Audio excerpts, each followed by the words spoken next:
Welcome back to Hope for the Caregiver. This is Peter Rosenberger. This is the program for you as a family caregiver. You know, healthy caregivers make better caregivers.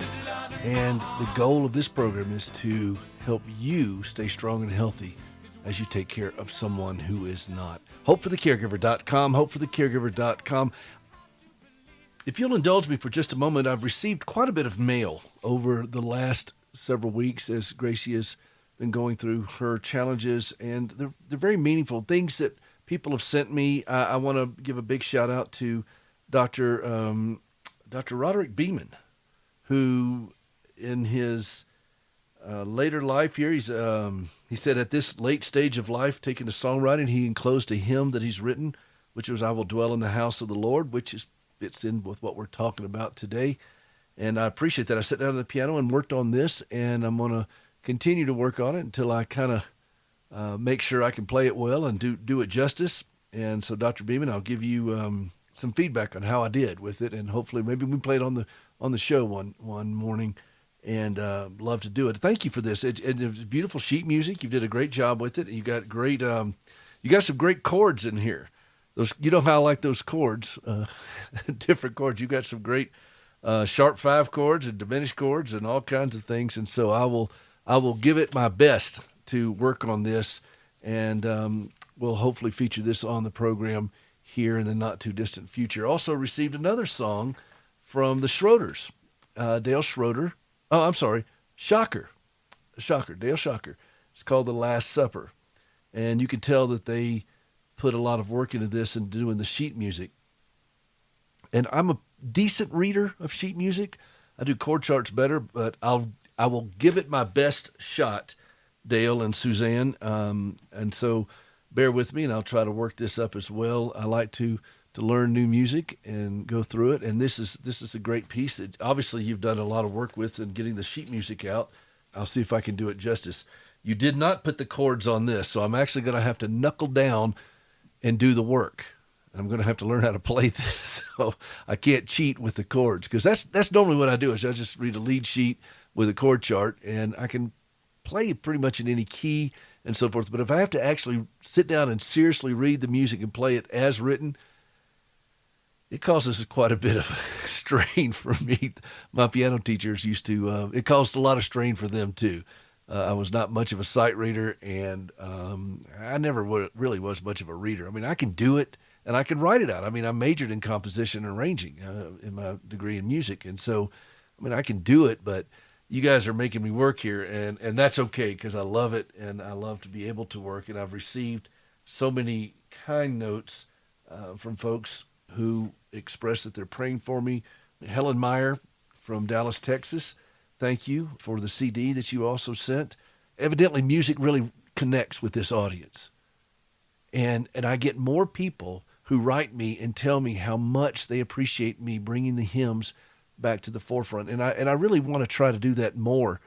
And if you have a special hymn that you like or song that's important to you, please send it on. And I think what I'll do also is I'm going to try to feature regularly Gracie or me, but I think I'm going to do Gracie for a while on her music and play some songs of hers that you may not have heard. You've heard a lot in the bumper music and so forth, but there's some other recordings that I think that you'll find meaningful as well.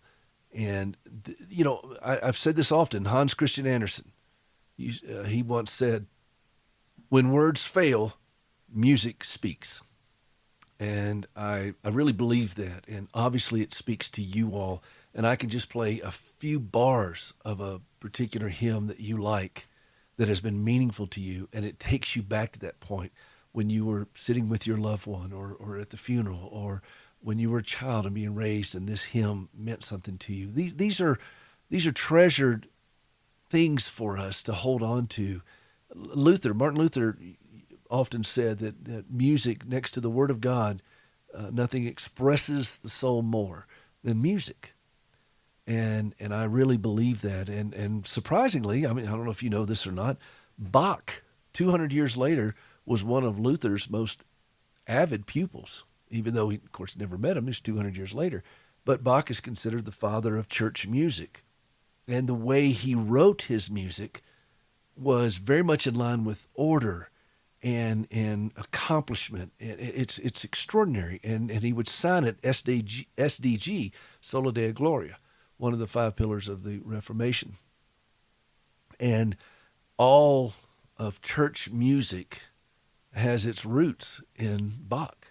And so if you go back and play some of these pieces that he wrote and you look at it and the way it flows and the theology that he would put with the ones that he did with lyrics and singers and so forth, it was extraordinary. And so the hymnal that we have in our churches is a sadly overlooked treasure of comfort, of strength, of fortitude, of great doctrine, of assurance, of all the wonderful things that sustain us during brutal journeys. And yet, it's often so overlooked. And that's a shame. And some people do these for sentimental reasons. And I get that. There's a lot of nostalgia with hymnals and with the hymns of the church. But while I'm in Denver with Gracie, I can't spend the night at the hospital because of COVID. They don't let me do that. And some friends of mine opened up their home. I knew these wonderful people when they were dating back in college. We went to school together at Columbia Bible College. It's now Columbia International University. And I remember when they started dating back in, the early 80s, so I've known them a long time. Wonderful couple. Well, we were all in a choir there that traveled from the university called the Ambassador Choir. And Anita, who is also from South Carolina, like I am, she sang alto. Phil sang bass. I don't remember what I sang. Anita sang alto. Phil sang bass. Peter just tried to fit on in there. I don't know what I sang back then, but I was playing the piano at their home, and Anita was just singing these great hymns, and I'm looking forward to Gracie being able to join us and the two of them blend together. I know that Anita went to visit Gracie in the hospital the day I couldn't go, and they sang together. But it reminded me of those times when I was in chapel back at Columbia Bible College, and you had 1,000 people singing with gusto and in parts these wonderful hymns of the faith. Well, what does that have to do with being a caregiver? Well, for me, it has a lot to do with being a caregiver because I was asked recently, how do you grieve? A friend asked me that, and I said, I grieve at the piano. And they said, well, we had you on our playlist, and you came up. We were listening on our playlist on our phone, and you came up, and they said to themselves, this is a man who knows how to hurt. He knows what hurt feels like, the way I play.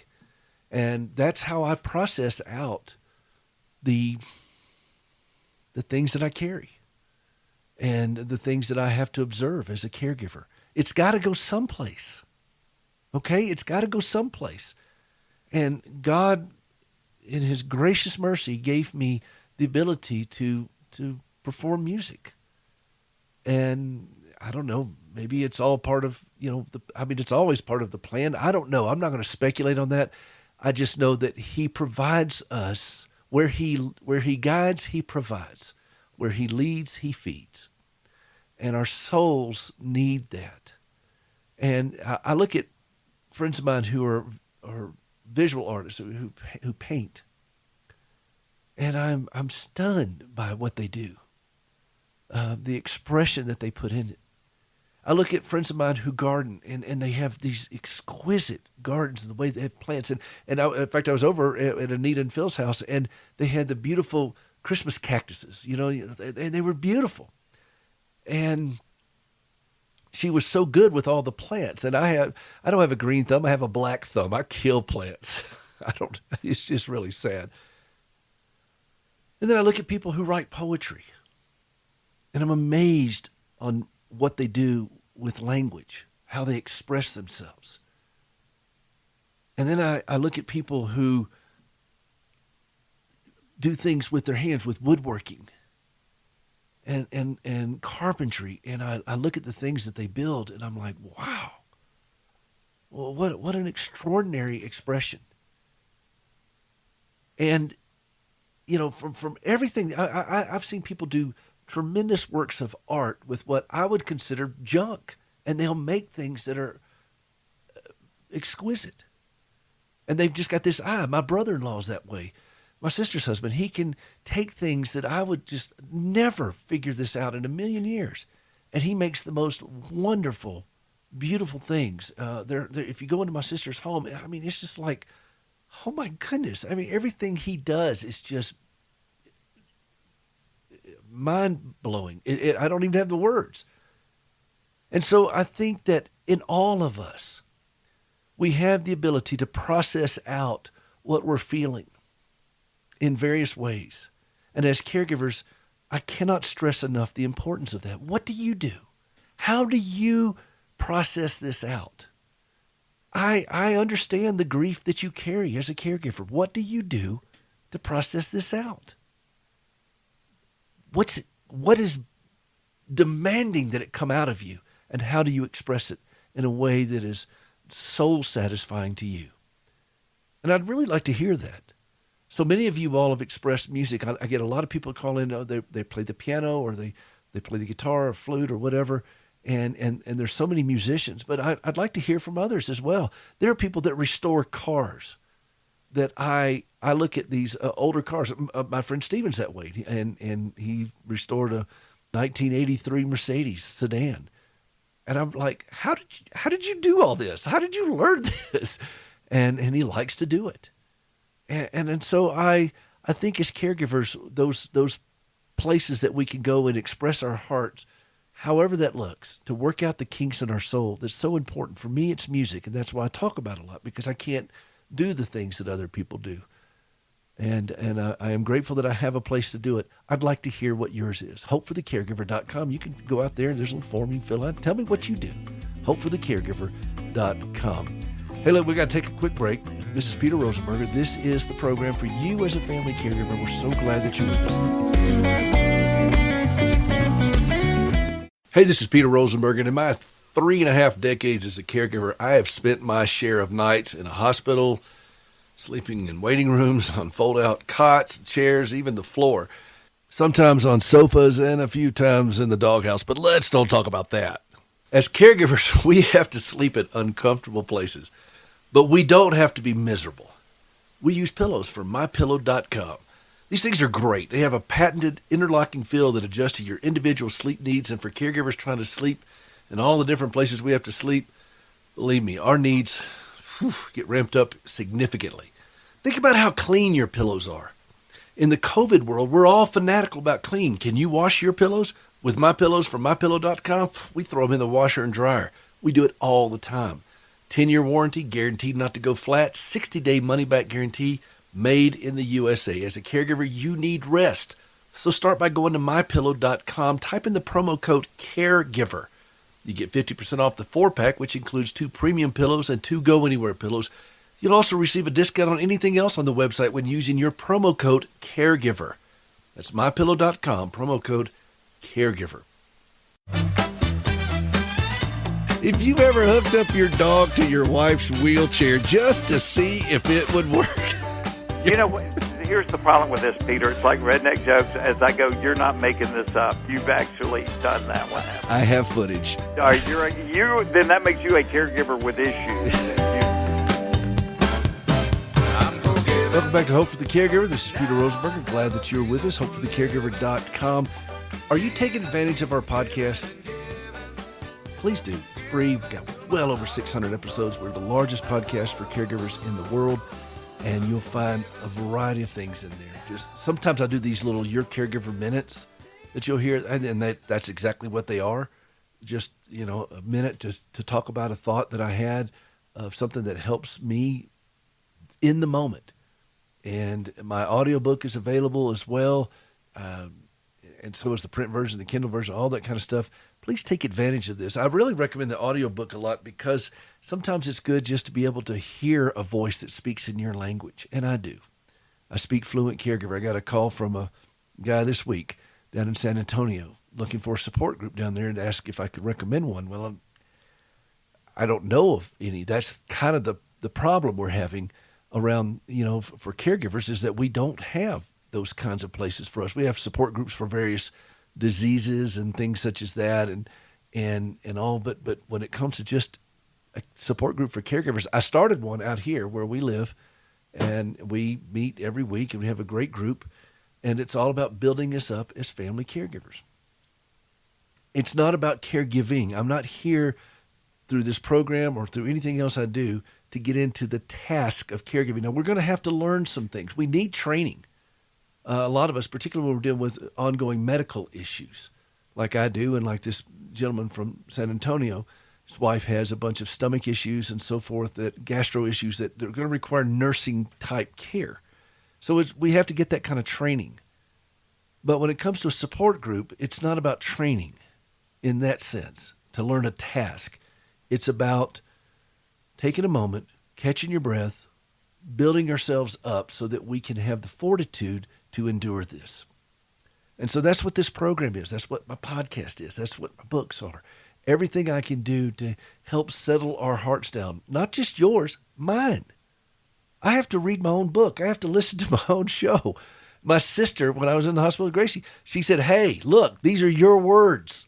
That's kind of embarrassing. But the truth of it is that I have caregiver amnesia. And I got to be reminded of these things. I have gospel amnesia. I have to be reminded of the great redeeming love of Christ each and every day. We all do. And if our heart is a train wreck, what kind of caregiving are we going to do? I mean, think about that.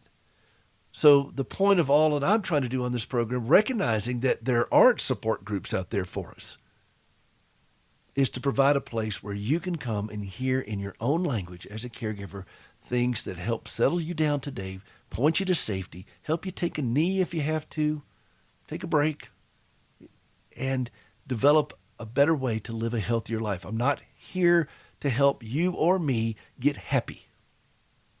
Okay? Happiness is an elusive goal that the world throws at it. We want to feel good all the time. Well, you and I both know that's not going to happen when you're in the caregiving journey. You're going to have trauma and drama on a regular basis. So the goal can't be to be happy as long as you're dealing with regular trauma and drama. But the goal can be to be healthy. Healthy emotionally, physically, fiscally, financially, spiritually, relationship-wise, professionally, all those things that help us better handle the tremendous challenges that we face as caregivers. And it's going to come out of nowhere sometimes. It's going to just hit us out of the blue. And so what I try to do is offer things that I've learned. I try to stay away from my opinion because my opinion is worthless. But my experience is not. And if you think about it, that's really a biblical principle. Think about what he says in Revelation. They overcame by the blood of the Lamb and the word of their testimony, not the word of their opinion. I don't need other people's opinion. I consult trained professionals about the logistics of certain things with Gracie, but I don't need their opinion as far as how to do this and this and this as a caregiver.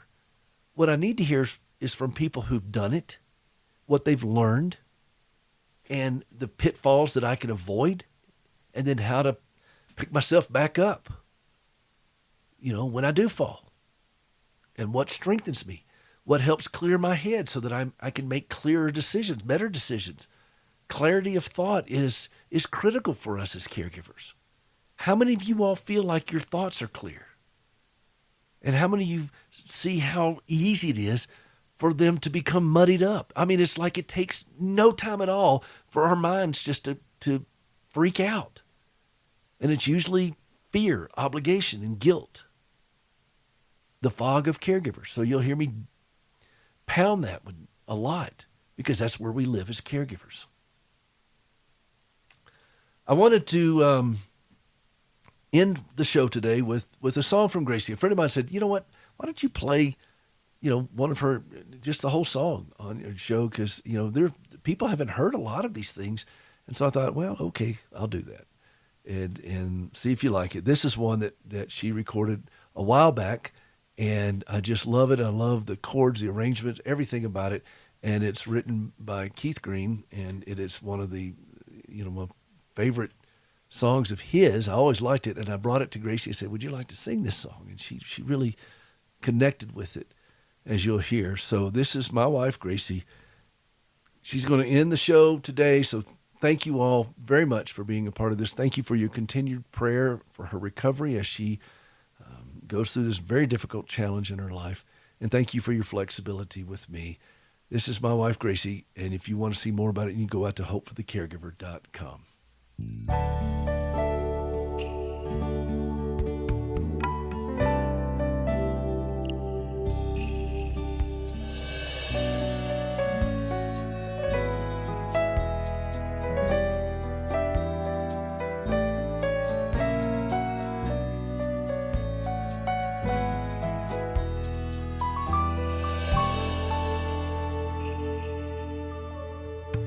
As each day passes by, I feel my love run dry. I get so weary, worn, and tossed within the storm. Well, I'm blind to others' needs, and I'm tired of planting seeds. I seem to have a well of so many thoughts about myself. I want to, and I need to be more like Jesus. I want to, and I need to be more like Him. There's no greater love than to lay down your life for a friend.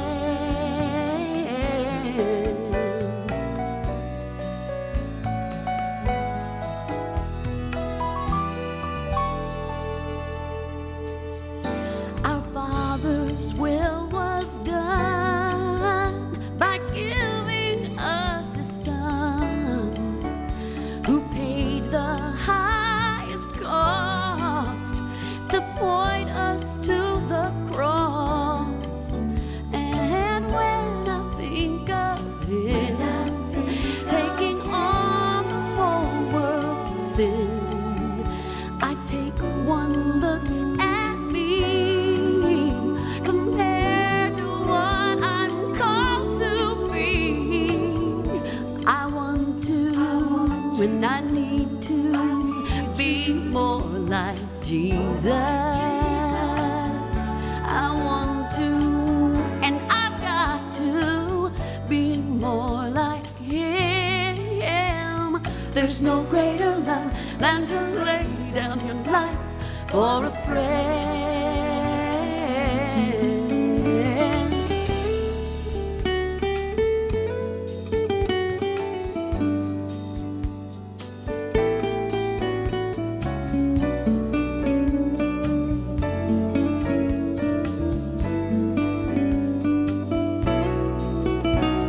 The end of all my prayers is to care like my Lord cares.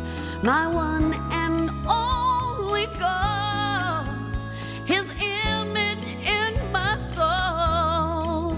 Yes, my weakness is revealed, but by His stripes I'm healed. He's faithful and He's true to complete the work He begins in me and you.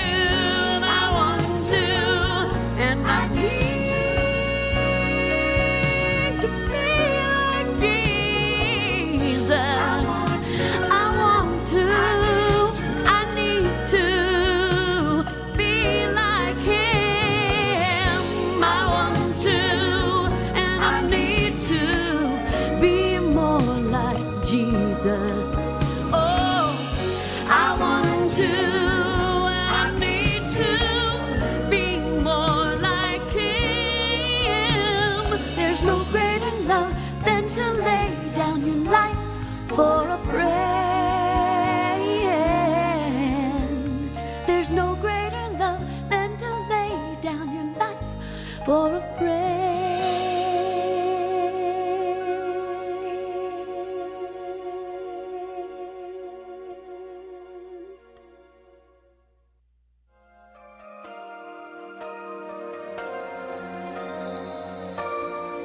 Some of you know the remarkable story of Peter's wife, Gracie, and recently Peter talked to Gracie about all the wonderful things that have emerged from her difficult journey. Take a listen. Gracie, when you envisioned doing a prosthetic limb outreach, did you ever think that inmates would help you do that? Not in a million years. When you go to the facility run by Core Civic and you see the faces of these inmates that are working on prosthetic limbs that you have helped collect from all over the country that you put out the plea for, and they're disassembling. You see all these legs, like what you have, your own prosthetic And legs. arms, too. And arms. Everything. When you see all this, what does that do to you? Makes me cry because I see the smiles on their faces, and I know what it is to be locked someplace where you can't get out without somebody else allowing you to get out. Of course, being in the hospital so much and so long. These men are so glad that they get to be doing, as one man said, something good finally with my hands. Did you know before you became an amputee that parts of prosthetic limbs could be recycled? No, I had no idea. I thought of peg leg, I thought of wooden legs. I never thought of titanium and carbon legs and flex feet and sea legs and all that. I never thought about that. As you watch these inmates participate in something like this, knowing that they're helping other people now walk, they're providing the means for these supplies to get over there, what does that do to you just on a heart level? I wish I could explain to the world what I see in there. And I wish that I could be able to go and say, this guy right here, he needs to go to Africa with us. I never not feel that way. Every time, you always make me have to leave. I don't want to leave them. I feel like I'm at home with them, and I feel like that we have a common bond that I would have never expected, that only God could put together. Now that you've had an experience with it, what do you think of the faith-based programs that Core Civic offers? I think they're just absolutely awesome. And I think every prison out there should have faith-based programs like this, because the return rate of the men that are involved in this particular faith-based program and other ones like it, but I know about this one, is just an amazingly low rate compared to those who don't have them. And I think that says so much. That doesn't have anything to do with me. It just has something to do with God using somebody broken to help other broken people. If people want to donate a used prosthetic limbs, whether from a loved one who passed away or, somebody who outgrew them, you've donated some of your own for them to do. How do they do that? Where do they find it? Please go to standingwithhope.com/recycle. standingwithhope.com/recycle. Thanks, Gracie. Take my hand.